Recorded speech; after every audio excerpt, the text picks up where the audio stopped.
Ketua, peruntukan Kementerian Pertahanan juga mengalami 1.4 bilion atau 7% kenaikan daripada belanjawan 2024 dan menjadikan jumlah keseluruhan kepada RM21.2 bilion, iaitu kira-kira 5% daripada jumlah keseluruhan belanjawan 2025. Ini meletakkan peruntukan Kementerian Pertahanan di tempat ketiga di belakang Kementerian Kesihatan dan Kementerian Pendidikan.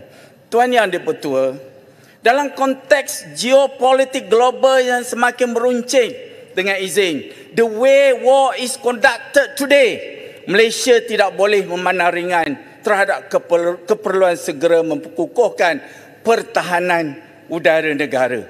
Peperangan yang sedang berlaku di Rusia dan Ukraine, ketegangan di Laut Cina Selatan serta konflik yang berterusan di Timur Tengah yang semakin melebar, terutamanya di antara Israel dan Palestin, adalah bukti jelas bahawa keselamatan negara boleh terancam pada bila-bila masa sahaja.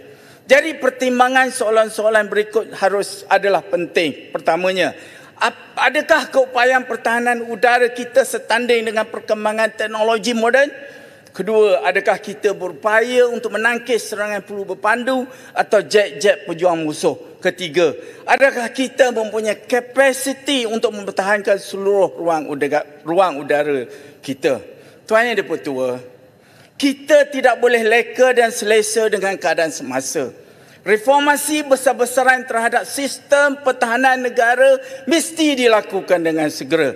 Kertas putih pertahanan perlu diperkukuhkan dengan pendekatan strategik yang lebih tuntas, khususnya dalam memperkasakan pertahanan udara Malaysia.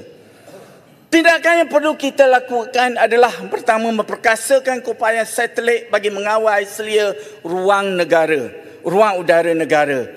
Kedua, memperkenalkan sistem perlindungan udara.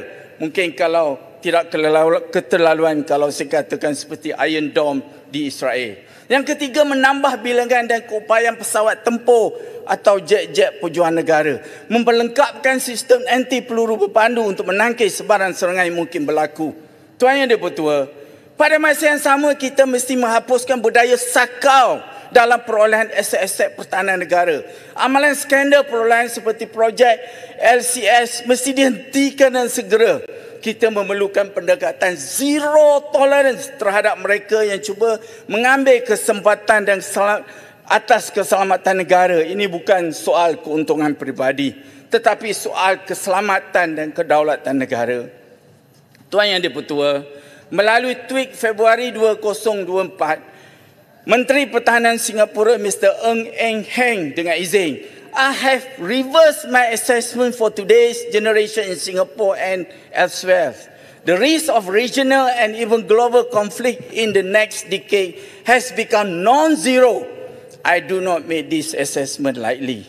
Tuan Yang di-Pertua, Singapura walaupun hanya sebuah negara kecil telah memperuntukkan belanjawan terbesar untuk pertahanan negaranya, mengatasi bajet Ministry of Education dan Ministry of Health. Malah Singapura satu-satunya negara di Asia yang memiliki 8 buah jet fighter tercanggih FG-35A yang mencecah hampir USD 200 juta sebuah. Jika Singapura cukup bersedia dan terkehadapan dalam pertahanan udara, maka Malaysia juga mesti bertindak segera untuk memastikan kita tidak ketinggalan dalam aspek ketenteraan ini, terutama teknologi canggih dan pertahanan udara. Tuan Yang di-Pertua, izinkan Tanjung Karang bertanya kepada Yang Berhormat Menteri Pertahanan, berapakah fighter jets yang kita ada yang masih aktif? Dan apakah kewajarannya untuk kita membeli 35 buah FA-18CD Hornet Jets terpakai daripada Kuwait? Atau mampukah 18 buah FA-50M Light Combat Aircraft yang dibeli dari Korea menyaingi F-35A? Akhir kata, Tuan Yang di-Pertua, memperkukuhkan pertahanan negara bukanlah satu pilihan, tetapi ianya satu keperluan yang sangat-sangat mendesak. Ingat pesan orang tua-tua dahulu, sediakan payung sebelum hujan. Ingat sementara belum kena, jimat sementara belum habis. Jangan sudah terantuk baru tergadah. Pokok duku di ujung jalan, patah ditimpa sidahan sena.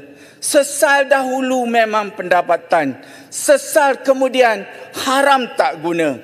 Kalau dulu tahun 2002, 02, 021 dan 022 kita telah berperang dengan wabak pandemik COVID-19, musuh yang tidak kelihatan. Negara telah mendalam belanja lebih RM400 bilion hanya dalam tempoh 3 tahun. Bayangkan kalau berlaku peperangan seumpama di Ukraine dan Palestin. Jadi kita mesti memperuntukkan satu bajet terbesar negara sekurang-kurangnya dari 5% ditingkatkan kepada 10 atau 15% KDNK demi untuk memperkasakan sistem pertahanan negara ini. Kalau negara Israel boleh bertindak sesuka hati dan sangat digeruni walaupun hanya sebagai sebuah negara kecil saja, dan dunia di bawah pertubuhan PBB seolah-olah tidak mampu berbuat apa-apa. Kalau kita di Asia, ada juga negara kecil tapi mempunyai keupayaan yang begitu besar. Jadi kita mesti bersedia untuk menghadapi sebarang kemungkinan. Malaysia mesti bertindak dari sekarang untuk memastikan keamanan, kesejahteraan dan kedaulatan negara sentiasa terjamin.